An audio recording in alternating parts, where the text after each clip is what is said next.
So fun fact before we start with today's video is that I watched over 31 films over the month of March, and March has 31 days, so it's like if I watch that film every day. So coincidence much? I don't know. What's up everyone, welcome back to another video here on the channel Royal Horror. I'm very pleased to have you here. My name is Tiago, in case you didn't know, and I'm very happy to have you here. Thank you so much for clicking on this video, for wanting to spend some time with me talking about films, talking about horror films, non-horror films overall. So I'm very pleased to have you. And as you look at the title, what we're gonna do today is we're gonna go through all of the series and movies that I watched over the month of March, which, by the way, I cannot believe that March is already over. Like, we're already in April, so time is flying, time is passing by, and with that, movies come along. So I'm very excited to talk about these films. So if that sounds interesting for you, let's follow the channel on Letterboxd, on Instagram, so we can talk about films overall, so we can get to have recommendations. I honestly love doing this kind of videos because I get to talk about, firstly, non-horror films, and also because I get to talk about films that I think are like hidden gems, so maybe you can get to discover them. The structure that I follow for today's video is that I will talk about series, and then I will talk about the movies, non-horror, and then in the horror section I will be doing my rewatches, my first time watches, and like the brand new releases that have come out yet in 2025 that I watched over the month of March. I have my Letterboxd already, I have my series list ready, which, in case you didn't know, that's an app so you can track the series that you watch. And in my case, I only watched one series, and that will be The Exorcist season 2. Now it's officially over. I finished with this series. I'm very happy. Season 2 was incredible. I think season 2 touched something that I haven't seen in like religious horror or exorcisms horror, and I love the character. They have so much charisma. They were very like realistic, unique, original for the horror genre. They were very human, so I really like that. The makeup effects in here look insane, so if you are a fan of like the gore in exorcisms, definitely give the series a go. I cannot wait to go more in depth in this series, because I'm gonna be doing like an Exorcist franchise deep dive or talks or ranking, and I will be obviously including the series. So this series was a 4 out of 5. Totally recommend it. So we're gonna start kicking off the movie list with two brand new releases, non-horror of course. So the first one will be The Black Bag and Novocaine. So both of those films I managed to watch them at the cinemas, and I prefer Novocaine. Novocaine was a 3 out of 5 kind of film, but I know once I rewatch it I'm gonna enjoy it even more. And Black Bag, it was less interesting. I gave that film 2.5 stars out of 5. With Novocaine, I think that film was very interesting. It was very funny. It, like, the gore was insane. The storyline was very cool, and just wish that the characters were more like likable, and I wish that the storyline was slightly different with the characters, because I didn't believe that those characters were in love or something like that. So I wish it was more like a brother saving the sister, or a son saving the daughter, or best friend, you know, like something different, because I feel like that relationship didn't really work for this film. But very good film. It was very fun, so it's a very good film to watch with like your family, or like some friends, or like just, let's say, if you have people that are like not into horror but they like to see the gore and things like that, Novocaine could be the perfect match for those vibes. With The Black Bag, unfortunately, I didn't like this film so much, and I don't think I will rewatch it, even though the cast is insane. Like, the casting in this film was actually amazing, and those people were like the main reason why I wanted to give this movie a go. But unfortunately, it was just too boring. It felt too like drama show, if that makes sense, instead of like a crime, spy, thriller kind of film, because this is supposed to be a thriller, but I don't really see why. Characters were not likable. I did love the cinematography, I did love the sound design and the editing, but the storyline was just not for me. Speaking of brand new releases, I watched Disney's Snow White, and let me just say, I gave this movie 3 out of 5, and I'm just gonna say it here, right here, is that this film the best film of all time? Obviously not. Is the worst film of all time? Of course not. So, but obviously movies are there to be liked or disliked. Obviously we're not gonna go in there, because we all know like what's with this film. But I don't know, like Rachel Zegler, she's like the main reason why I like this movie, because obviously apart from her, everything like is not the greatest. So Rachel Zegler, she was fantastic as a Snow White. I like the approach that they had on this film. With the original, I liked the film, but I think with this live action, I'm glad that they changed things around, because like it wouldn't make sense if they made like a copycat kind of film, but it did leave like a bad taste in my mouth, like the live action. So it's not something that I would rewatch that often, but I see myself rewatching it in the future. Like, it's not the worst film ever, you know? Because that film left like a bad taste in my mouth, I decided to watch Mirror Mirror from 2011 with Julia Roberts and Lily Collins. This is also like a kind of like live action of like the original Snow White, but obviously it's not a Disney live action. So this film like took the inspiration from that original film and made it their own. And honestly, this movie was fantastic. I gave this movie 3 stars and a half out of 5. I think the vibes were incredible. Julia Roberts as the villain, as a stepmother, she was amazing. I really liked her in this role, and this movie has so much charisma. This is not a musical, so if you're not into musicals, don't worry, this movie is not that. And the storyline was pretty fun. It was very different. The cinematography looked insane. The costumes, the set design, everything looked so gorgeous. So I would really recommend to give this movie a go if you are a fan of like the original Snow White, or if you didn't like Disney's live action. For the first time I watched Daredevil with Ben Affleck. I watched this on an airplane, and this movie was alright. Like, I liked the whole synopsis of like a blind person being a superhero, so that's pretty unique for this time and all of that. Like, obviously it's great to see like superheroes that just happen to be blind, you know, stuff like that. The storyline was okay. I just didn't believe everything that was happening on screen. It was way too unrealistic, and the movie is taking itself way too serious, but it was okay. I would rewatch this. I think the action sequences were amazing, so if you're into Matrix, you will definitely like Daredevil. I think this movie, like the action sequences, they match so well with the sound design and things like that, so not a bad time. I would really recommend it, especially because this is low-key like an underrated like Marvel kind of film. I finally watched I'm Still There, and I'm so happy that I got to watch this at the cinemas, because that's the place to watch this kind of movies. This kind of like a slow dramas. Perfect film, 5 out of 5. I wouldn't change a thing. This movie made me feel so many emotions. Like, I'm so happy that this movie got so many awards like for the last couple of months. It's truly deserved. The performances were amazing. It took me back to my childhood, even though I didn't go through what the characters go through in this movie, but seeing that family in that decade, or like at the beach, like seeing like the set design, the buildings, the vibes, it did kind of like make me feel when I was a child, if that makes sense. But storyline is very human, it's very touchable. Like, I can't wait to own this and see how it was made, because it's truly a masterpiece. What's not truly a masterpiece, and this can be an unpopular opinion, that might be Mikey 17. I did not like this movie at all. I'm very sorry, because I know this movie is so well loved, like overall, so maybe it's an unpopular opinion, but I felt myself bored most of the time. I didn't like my time watching this movie. I felt like it was not gonna end, and I was very excited because obviously because of the director, because of Robert Pattinson, but I was pretty bored, and I feel like the social commentary is not really explored. I don't see myself rewatching this at all. I did like the set design and the performances, and the cinematography here and there was cool, but storyline was just too dragging for my taste, and this movie did not need to be 2 hours 10 minutes or like 2 hours 20 minutes, something like that, something crazy like that.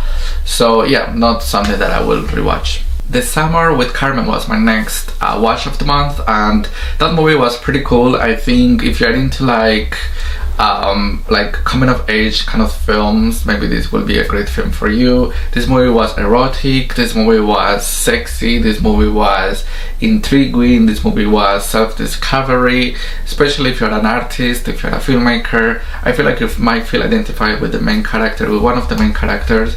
But yeah, like, this movie felt like if a book that came out in Greece was brought to life. So if you're into those kind of vibes, summer vibes, definitely give this movie a go. Underdog. So do you remember this film? I don't think anyone remembers this film. This film came out in the 2000s, and this is about a dog that is a superhero.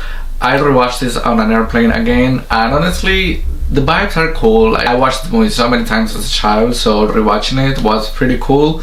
And I don't understand why Marvel didn't decide to go with like a dog that is a superhero, so that dog could be part of the Avengers. But nonetheless, like, honestly, it's a dog that is a superhero, so don't expect big things. I did enjoy my time, so props for that. I rewatched Iron Man, nothing else to say. I gave this movie 4 stars out of 5, pretty good film. I watched for the first time This Boy's Life with Leonardo DiCaprio when he was like 15 or 16, so like that movie is back from the day. It was fine. Like, if you're into drama films that are like with like hard relationships in the family, with like toxic parents against a child, things like that, this movie is for you. I think this movie works perfectly as that kind of drama.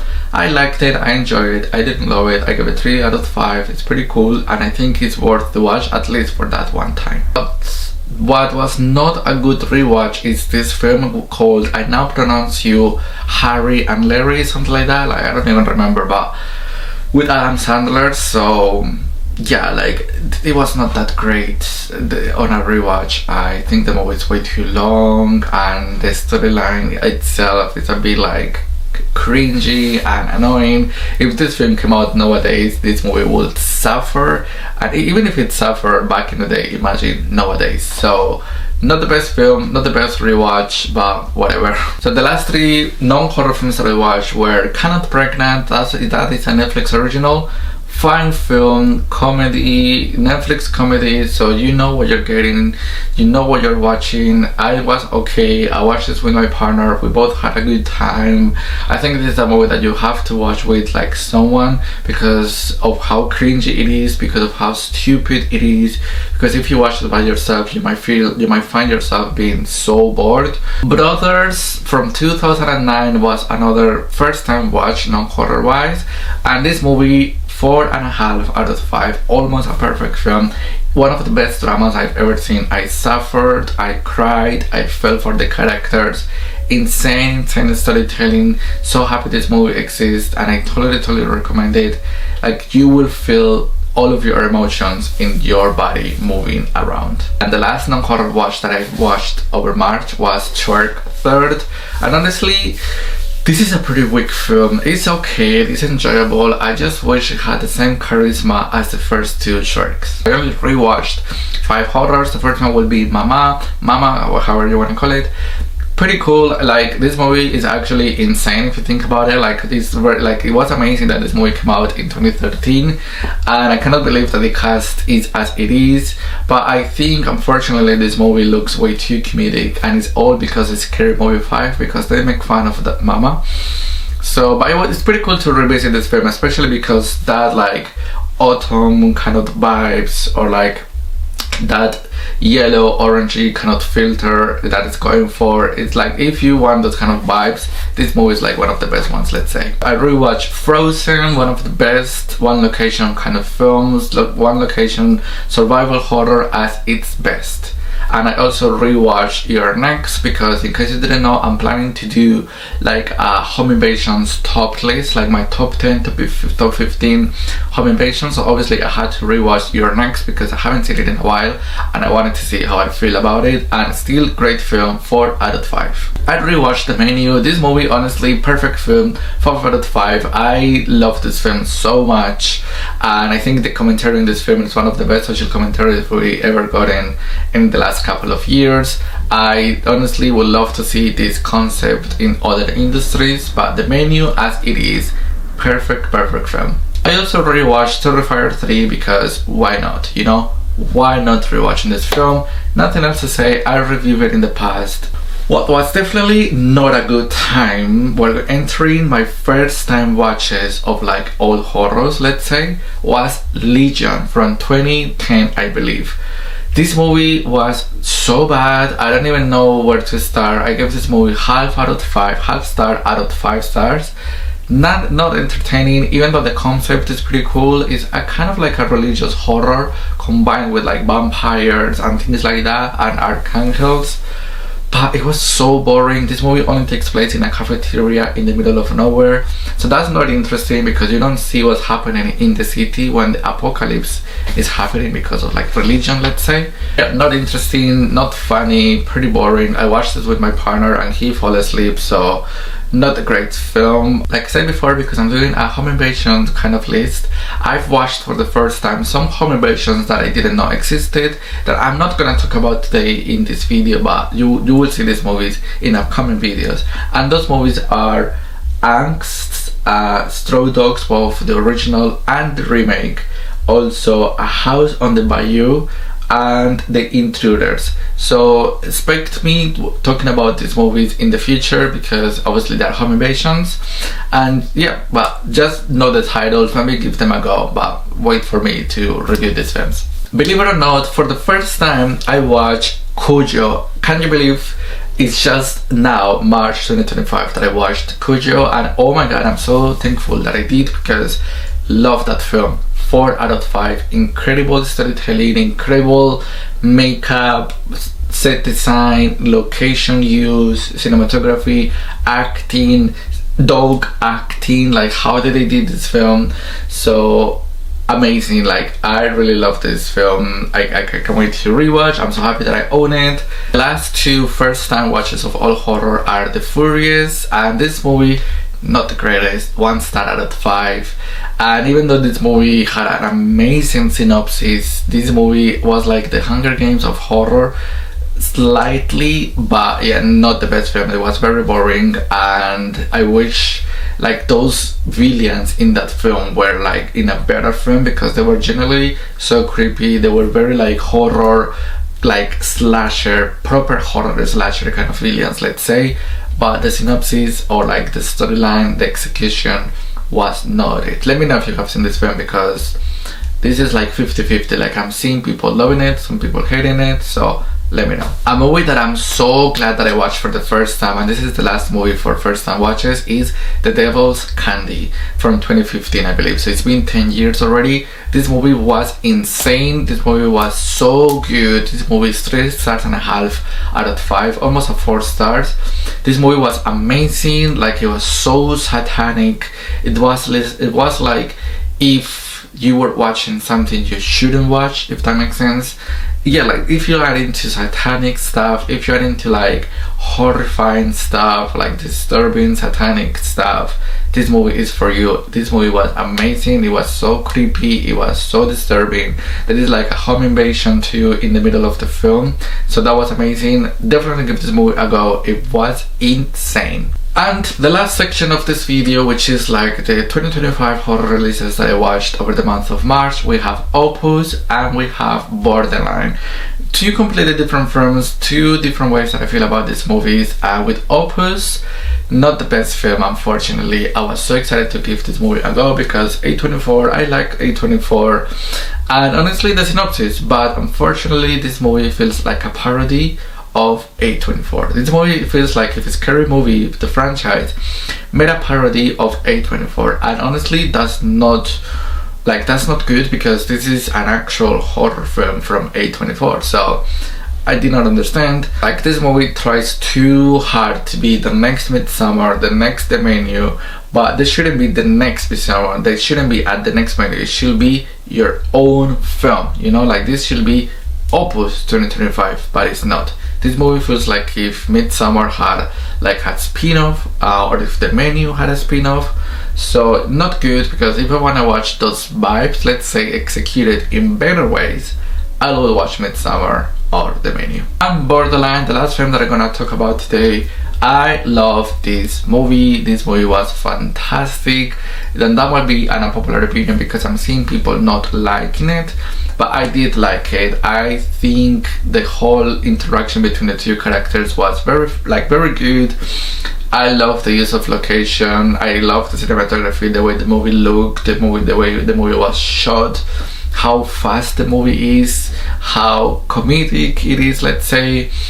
Yeah, like one of my favorite releases so far from this year. I hope this movie gets to have a physical media release, but we will just have to wait and see. But Borderline, pretty cool. I enjoyed my time, and honestly, because this was inspired low-key in something that happened to Madonna in the 90s, so that's why this movie takes place in the 90s. Like, Madonna went through something similar, like a stalker, her home being invaded, things like that, like even one of her children being kidnapped, so pretty heavy stuff. So I'm surprised Borderline didn't go like to that disturbing element.